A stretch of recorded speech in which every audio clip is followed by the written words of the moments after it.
Assalamualaikum warahmatullahi wabarakatuh. Perkenalkan, saya Feby Arianto. Pada kesempatan kali ini, saya akan mempresentasikan materi tentang tahapan proses penelitian dan perumusan masalah dalam metode penelitian.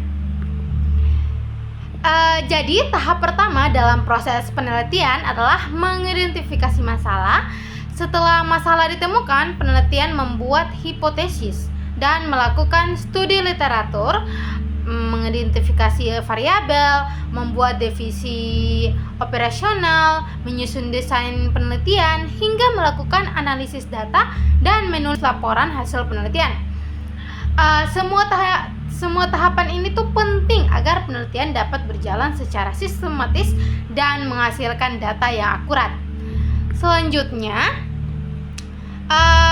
penemuan permasalahan dapat diartikan sebagai adanya kesenjangan antara fakta dan harapan, antara kenyataan dan ide, atau antara perkembangan yang terjadi dengan keinginan yang ingin dicapai. Dari kesenjangan inilah muncul masalah yang perlu diteliti. Ada beberapa cara menemukan permasalahan penelitian. Secara formal, masalah dapat ditemukan melalui rekomendasi penelitian sebelumnya, analogi, dan renovasi teori, dialektik, ekstrapolasi, morfologi, dekomposisi, dan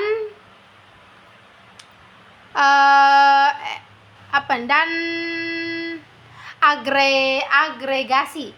Jadi cara-cara ini tuh membantu penelitian menemukan ide penelitian secara lebih ilmiah dan terarah. Selain itu, terdapat juga cara informal dalam menemukan masalah, seperti melalui naluri atau konjekstur, fenomena yang terjadi di masyarakat, konsensus, dan pengalaman pribadi. Pengalaman dan fenomena sehari-hari seringkali menjadi sumber inspirasi dalam menentukan topik penelitian. Dalam penelitian, rumusan masalah juga memiliki beberapa bentuk. Rumusan masalah dapat dibuat dalam bentuk pertanyaan, pernyataan, maupun hipotesis. Rumusan masalah harus jelas agar tujuan penelitian mudah dipahami dan dapat diteliti secara ilmiah. Jadi contoh rumusan masalah berbentuk pernyataan pertanyaan yaitu seberapa besar pengaruh tingkat penghasilan terhadap perubahan fisik rumah perumahan KPR. Sedangkan bentuk pernyataan misalnya, penelitian ini bertujuan mengetahui pengaruh tingkat penghasilan terhadap perubahan fisik rumah perumahan KPR. Kemudian dalam menyusun rincian permasalahan, terdapat beberapa karakteristik yang perlu diperhatikan.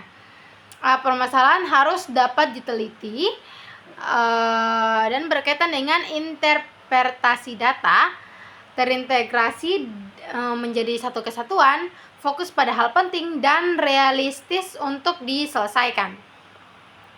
Sebagai penutup, dapat disimpulkan bahwa tahapan proses penelitian dimulai dari menemukan masalah hingga menyusun laporan penelitian. Perumusan masalah menjadi bagian penting karena menentukan arah dan tujuan penelitian yang akan kita lakukan. Sekian presentasi dari saya. Terima kasih atas perhatian teman-teman semua. Wassalamualaikum warahmatullahi wabarakatuh. I just had to let you know you're